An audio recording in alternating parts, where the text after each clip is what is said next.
Hi, എല്ലാവർക്കും Dani and Anas വേൾഡിലേക്ക് ഒരിക്കൽ കൂടെ സ്വാഗതം. ഞാനിന്ന് വന്നിരിക്കുന്നത് വളരെ ടേസ്റ്റി ആയിട്ടുള്ള ഒരു കൂർക്ക മെഴുക്ക് പുരട്ടി റെസിപ്പിയുമായിട്ടാണ്. ഇതെങ്ങനെയാണ് ഉണ്ടാക്കുന്നതെന്ന് നോക്കാം. ഇതിനായിട്ട് ഞാൻ തൊലി കളഞ്ഞെടുത്ത കൂർക്ക ചെറിയ കഷ്ണങ്ങളാക്കി അരിഞ്ഞെടുത്ത് ഒരു പാത്രത്തിൽ വെച്ചിട്ടുണ്ട്. ഇതിലേക്ക് കൂർക്ക വേകുന്നതിനാവശ്യമായ വെള്ളം ചേർത്ത് കൊടുക്കാം. കൂടാതെ ഉപ്പ് ചേർത്ത് കൊടുക്കാം. അല്പം മഞ്ഞൾപ്പൊടി കൂടെ ചേർത്ത് ഇളക്കി നമുക്കിത് വേവിച്ചെടുക്കാം. കൂർക്ക നന്നാക്കി കഴിയുമ്പോൾ എപ്പോഴും വെള്ളത്തിലിട്ട് വയ്ക്കാൻ ശ്രദ്ധിക്കണം, അല്ലെങ്കിൽ കൂർക്കയുടെ കളറ് മാറിപ്പോകും. കൂർക്ക മെഴുക്ക് പുരട്ടി തയ്യാറാക്കുന്നതിന് വേണ്ടിയിട്ട് ഒരു ചട്ടി എടുത്ത് വെച്ചിട്ടുണ്ട്. അതിലേക്ക് അല്പം വെളിച്ചെണ്ണ ഒഴിച്ചു കൊടുക്കാം.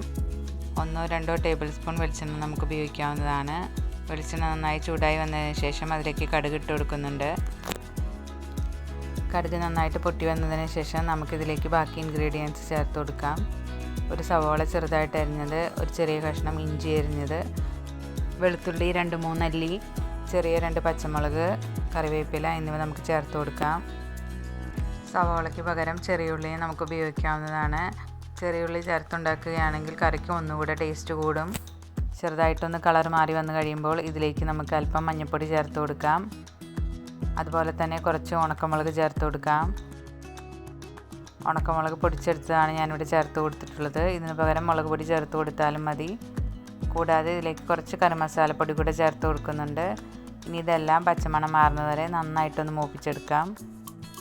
ഇനി ഇതിലേക്ക് കുറച്ച് ഉപ്പ് കൂടെ ചേർത്ത് ഇളക്കിയെടുക്കാം. നമ്മൾ ഓൾറെഡി കൂർക്കയിൽ ഉപ്പ് ചേർത്താണ് വേവിച്ചെടുത്തിട്ടുള്ളത്. അതുകൊണ്ട് അല്പം ഉപ്പ് മാത്രം ചേർത്ത് കൊടുക്കുക.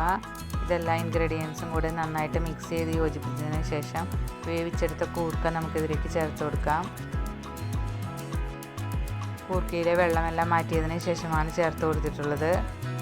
ഇനി കൂർക്ക നമ്മൾ നേരത്തെ ചേർത്ത് വെച്ചിരിക്കുന്ന ഇൻഗ്രീഡിയൻസുമായിട്ട് നമുക്ക് നന്നായിട്ടൊന്ന് മിക്സ് ചെയ്തെടുക്കാം.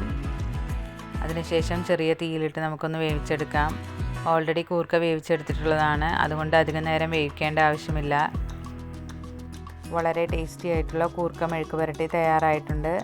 ഇത് ട്രൈ ചെയ്ത് നോക്കിയിട്ടില്ലാത്തവർ ട്രൈ ചെയ്ത് നോക്കാൻ മറക്കരുത്. അടുത്ത ദിവസം പുതിയ വീഡിയോയുമായിട്ട് വീണ്ടും കാണാം. അതുപോലെ തന്നെ നിങ്ങളുടെ കമൻറ്റുകൾ അറിയിക്കാൻ മറക്കരുത്.